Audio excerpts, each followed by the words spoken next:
Odak noktasından mutlu akşamlar değerli izleyenler. Adı kolay tam 42 yıl Kutlu Barış Harekatı'nın üzerinden tam 42 yıl geçti. Evet 20 Temmuz bugün bayram ülkemizin çok önemli tarihi anlamda çok değerli günlerinden bir tanesi. Her ne kadar ne anlamda idrak edebildiğimiz, ne kadar farkında olduğumuz, kimilerine göre ne anlam ifade ettiği tartışılsa da bizim için Barış ve Özgürlük Bayramı Kuzey Kıbrıs Türk Cumhuriyeti ve Kıbrıs Türk halkı adına çok değerli ve çok anlamlı bir tarih.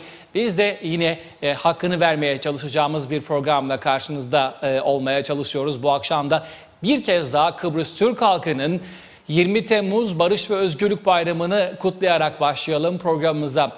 Gün dolayısıyla Türkiye her ne kadar çok ciddi bir sorundan, çok ciddi bir darbe girişimini henüz sancılarını yaşarken yine Türk tarafından, Türkiye'den 20 Temmuz'a ilgisiz kalınmadı tabii ki. Türkiye Başbakan Yardımcısı Kıbrıs İşlerinden de sorumlu Devlet Bakanı Sayın Tuğrul Türkeş bugün adadaydı, temaslarda bulundu. Geçit töreni sırasında çok anlamlı mesajlar verdi ve şu sıralarda da Türkiye'de ana muhalefet partisi lideri Cumhuriyet Halk Partisi Genel Başkanı Kemal Kılıçdaroğlu resmi temaslarına devam ediyor. Kılıçdaroğlu az önce canlı bağlantılı ekranlarınıza getirmiştik. Meclis Başkanı Sayın Sibel Siber'le bir araya gelmişti ve yine kısa bir süre içerisinde de Başbakanlık konutuna geçecek ve Başbakan Sayın Hüseyin Özgürgün'le birlikte görüşecek. Biz yine programımız içerisinde canlı bağlantıyla bu görüşmeyi de ekranlarınıza getirmeye çalışacağız değerli izleyenler. Evet 20 Temmuz'un tam 42. yıl dönümündeyiz. Ve bu tarihi çok iyi bilen ve bu tarihi devirmiş 82 yıllık bir çınarla birlikteyiz. Eski Türk Mukavemet Teşkilatı Başkanı Sayın Vural Türkmen'le beraberiz. O günleri Türk Mukavemet Teşkilatı'nı, Kıbrıs Türk halkının varoluş mücadelesini konuşacağız. Sayın Vural Türkmen'e hoş geldiniz diyelim efendim. Bayramınızı tebrik edelim. Programımıza hoş geldiniz. Nasılsınız efendim? Sağ olun Metin Bey. Tabii gururla buradayım. Değerli gazetesini takip ediyorum. İstüdyonuzun böyle güzel, temiz, buz gibi bir yer olduğu vallahi hiç aklıma gelmezdi. Hakikaten herkesi tebrik ediyorum. Şahane bir stüdyonuz var. Kısıtlı personel sayınıza rağmen güzel şeyler yapıyorsunuz. Ne bileyim, tebrik ederim diyeceğim. Beğendiğinize çok sevindik. Vallahi tebrik ederim. Bize yakışır. Yani Kıbrıs Türk'üne her şey yakışır. Evet. Niye her şey yakışır? Şu bağımsızlığını kazanıp kendi devletini kurmuş bir halkız biz. Dünyada pek çok halk yoktur. Yani savaşarak kendi bağımsızlığını, şimdi tarihten gelen bağımsızlıklar vardır. Onlar bir yana. Bir sömürge idaresinden kurtulup kendi bağımsızlığını kuran ve demokratik bir sisteme yönetilen ülke azdır bu dünyada. Biz de onların birisiyiz. Evet. Yani tanınmayız, tanınırız. O başka bir konudur. O siyasi çıkarlar meselesidir. Evet. Ancak biz Kıbrıs Türk halkı olarak her şeyin en iyisine hakkımız vardır. Evet. Bu da işte bu mütevazi üslupla bu en iyilerinden biridir. Hakikaten baştakileri de sizleri de kutlarım. Teşekkür ediyoruz. Beğendiğinize çok sevindik. Canı gönülden kutlarım. Siz 82 yaşında Kıbrıs Türk halkının o zor günlerini, varoluş mücadelesine tanıklık etmiş ve bu mücadeleye katkı koymuş isimlerden birisisiniz.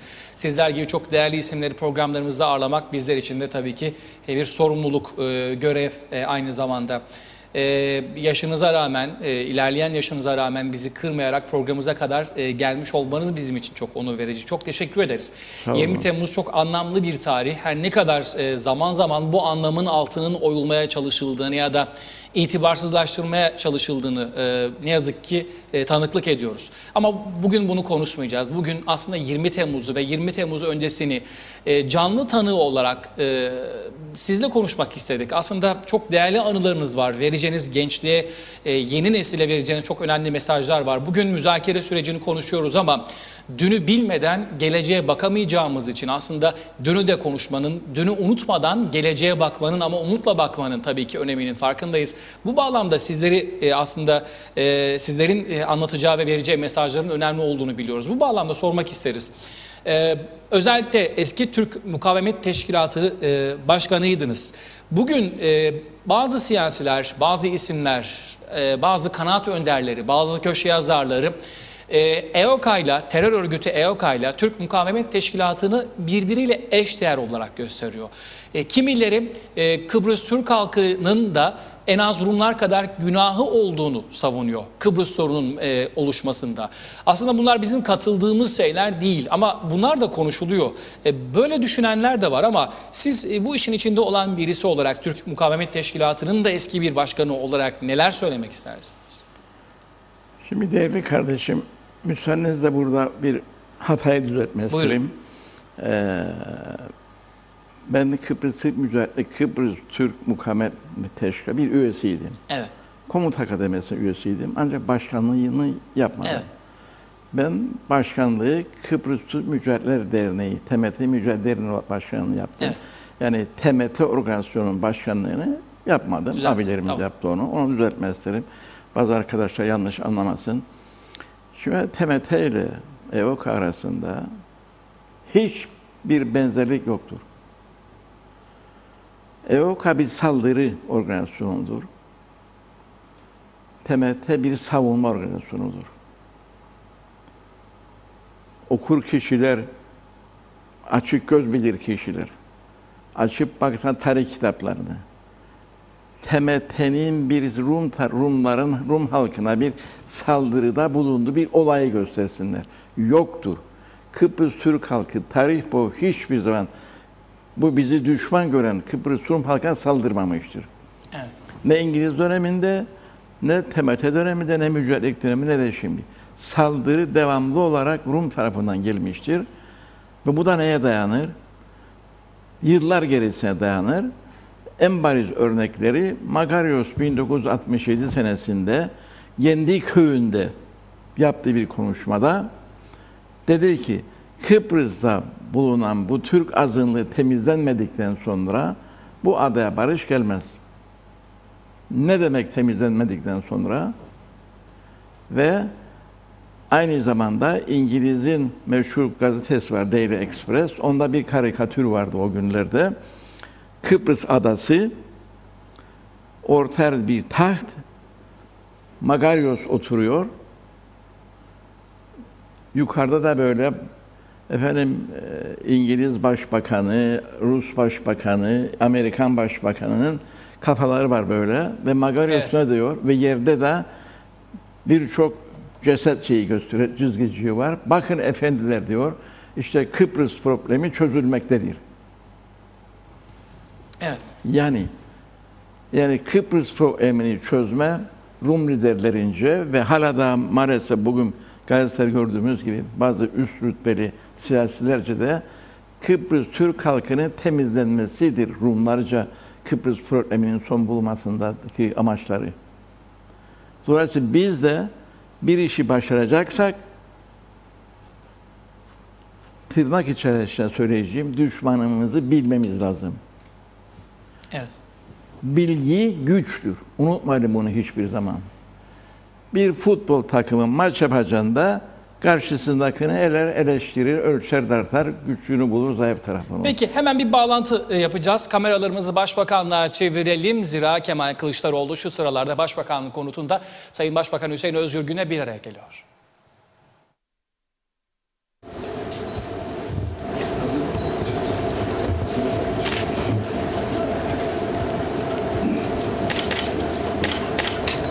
Kuzey Kıbrıs Türk Cumhuriyeti'nde bulunmaktan son derece mutluyum. Ben ve arkadaşlarım burada 42. yılını Barış ve Özgürlük Bayramı'nın 42.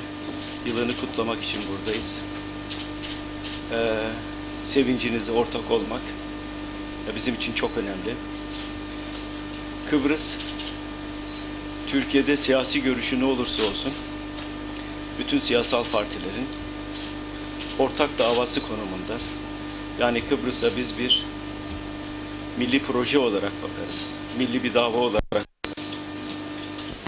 Kıbrıs'ın kendi sorunlarını çözmesi bizim için çok önemli. Sadece Kıbrıs'ın kendi sorunları değil, sorunlar çözüldüğünde bölgenin rahatlaması, Türkiye-Kıbrıs ilişkilerinin çok daha güçlü olması, Kıbrıs'ın uluslararası arenada daha güçlü bir pozisyon olarak ortaya çıkması bizim için çok önemli. bu vesileyle size şahsınızdan tekrar bayramınızı kutluyoruz. Bütün Kıbrıslı kardeşlerimize en içten sevgilerimizi gönderiyoruz. Türkiye'nin çok değerli Ana Muhalefet Partisi Genel Başkanı Sayın Kılıçdaroğlu'nu bakanlıkta ağırlamaktan büyük bir memnuniyet duyuyorum. Kendisi 42. yıl 20 Temmuz 74 Barış Harekatı'nın 42. yılı dolayısıyla aramızda bulunuyor. Tabii ki bu vesileyle kendisine bir kere daha hoş geldin diyoruz. Aramızda bulunmasından duyduğumuz memnuniyeti belirtmek istiyorum. Tabii ki Anavatan Türkiye ile olan ilişkilerimiz bizim hükümetler düzeyinde değildir. Anavatan Türkiye ile olan ilişkilerimiz Anadolu halkıyla, Türk halkıyla, Kuzey Kıbrıs Türk Cumhuriyeti halkı arasındaki Büyük Türk milletinin kopmaz parçası olan Kıbrıs Türk halkının ilişkisidir. Dolayısıyla biz Anavatan Türkiye'deki her türlü gelişmeyi, her türlü siyasi olsun, diğer alanda olsun, ekonomik anlamda olsun çok yakından takip ediyoruz. Orada bir üzüntü yaşanırsa burada iki kez üzüntü yaşıyoruz. Orada bir mutluluk olursa biz iki defa mutlu oluyoruz. Ve mutlaka her konuda da gerek hükümetler düzeyinde gerekse diğer tüm alanlarda çok yakın işbirliği ve çok güçlü bağlarımız var. Anavatan Türkiye'den aramıza ulaşmış bulunan su gerçekten çok büyük bir proje olarak bugün sizin de gördüğünüz sıcaktan kavrulan Kıbrıs'a sadece kuzeye değil inşallah bir anlaşmayla güneye de barış suyu olarak gidecektir. Nasıl ki Türk Silahlı Kuvvetleri 1974 20 Temmuz'unda adaya barışı getirmiştir. 1974'e kadar akan kanlar 1974'ten sonra durmuştur. Bugün de suyun da ulaşmasıyla gerçekten çok daha büyük bir bugünlerde ikinci bir barış süreci yaşanmaktadır. Biz tabii ki bir anlaşmaya varılması Kıbrıs'ta bu anlaşmanın da kalıcı bir anlaşma olması temennisindeyiz hükümet olarak da. Görüşmelere, müzakerelere destek veriyoruz. Ancak bugüne kadar 48 yıldır bir anlaşma olmadıysa bunun da sorumlusunun Kıbrıs Rum tarafı olduğu gerçeği de altı çizilmesi gereken bir gerçektir. Biz gerek Anavatan Türkiye gerekse Kıbrıs Türk halkı her anlamda bir anlaşmanın her zaman taraftarı olmuşlar. Yıllar içerisinde birçok Birleşmiş Milletler planına, birçok en sonunda Annan planına somut olarak evet diyen Kıbrıs Türk tarafı olmuştur. Ancak bir anlaşmaya ulaşılamamıştır. Biz tabii ki bugün 20 Temmuz 1974'ün 42 yıl önce adaya getirdiği barış ve huzur ortamında ekonomik gelişmesini de o günden bu yana oldukça başarılı bir şekilde sürdüren bir Kıbrıs Türk halkı bu mücadelesine devam edecektir. Anlaşma taraftarıdır. Bunu göstermiştir. Ama sonuçta hayatta devam ediyor. O da anlaşmada olmasa da Kıbrıs Türk halkı Anavatan Türkiye ile birlikte güçlü bir şekilde yoluna devam edecektir. Ben bu vesileyle bir kere daha aramızda sizi görmekten duyduğum memnuniyeti belirtmek istiyorum. Sağ olun.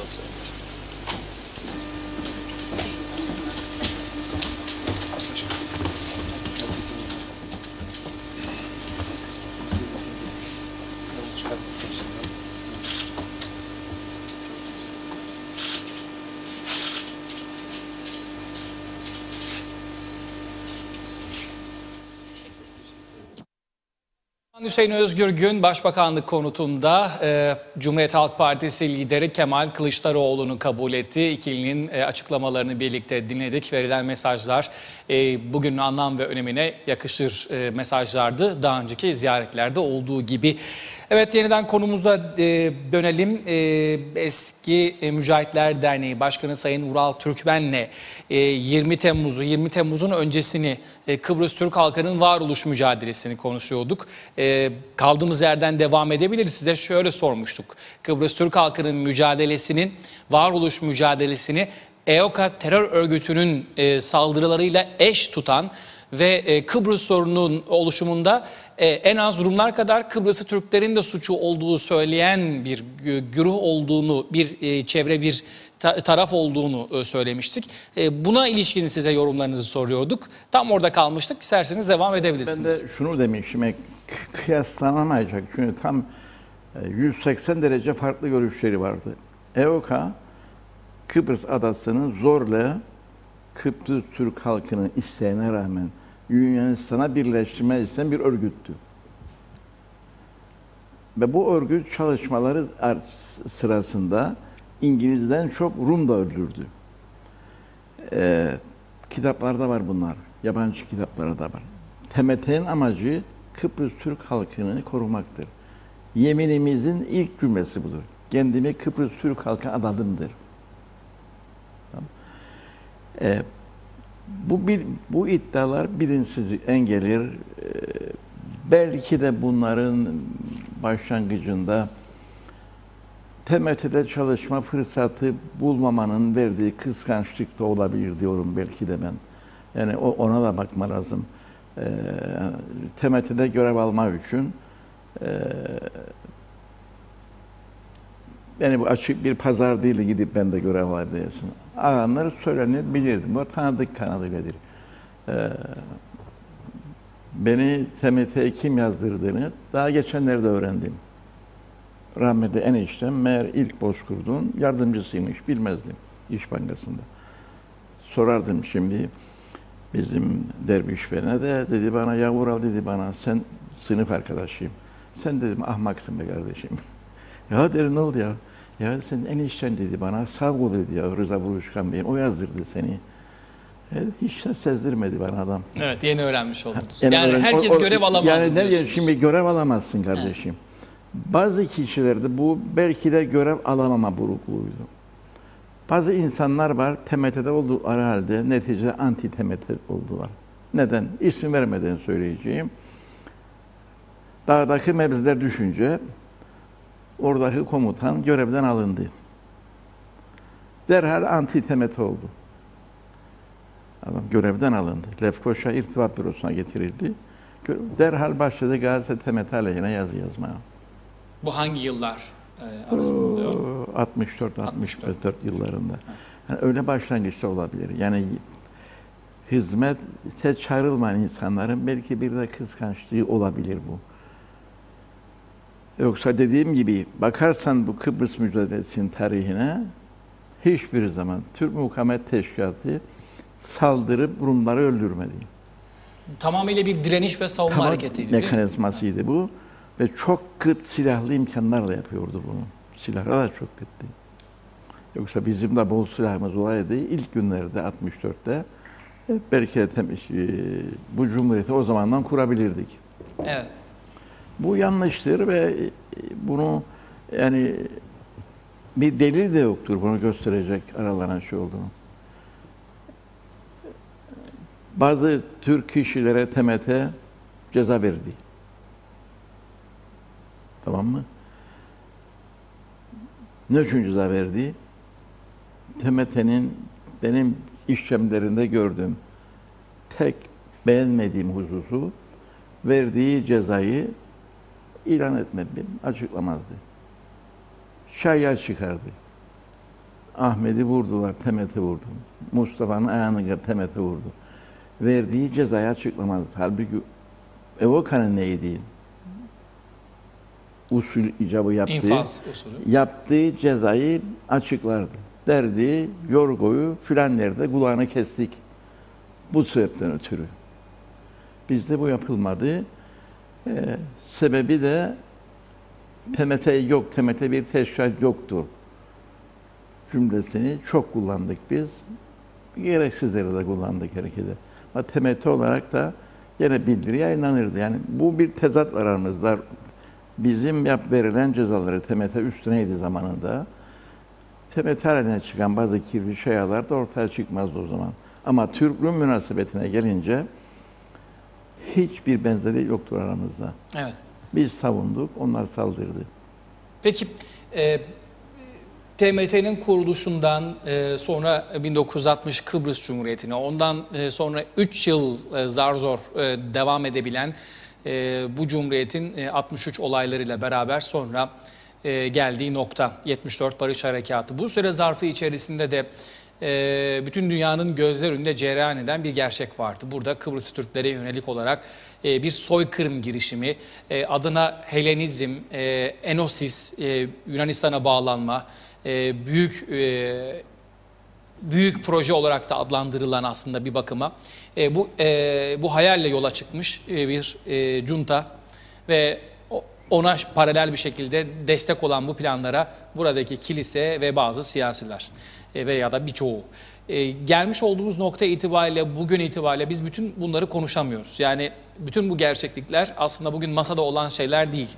Bugün sonuçlarını konuşuyoruz ama bu sonuçların nedenlerini tamamıyla konuşamayacak duruma gelmiş durumdayız. Sanki bu adada soykırım girişiminde bulunan Kıbrıs'a Türklermiş gibi görünüyor.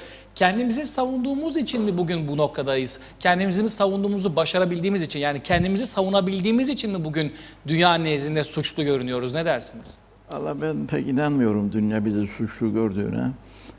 Rum propagandası yapan bazı kuruluşlardan öteye gitmez bu iş. Yalnız ben şunu ilave etmeliyim burada. EOKA 1955 yılında resmen kuruldu. Fakat esas kuruluşu EOKA'nın, ondan tarihi unuttum, birkaç yıl önce Yunanistan'ın kuzeyinde, o zaman Yunanistan'da komünist ayaklanması vardı. O bölgede yapılan bir toplantıda kuruldu EOKA.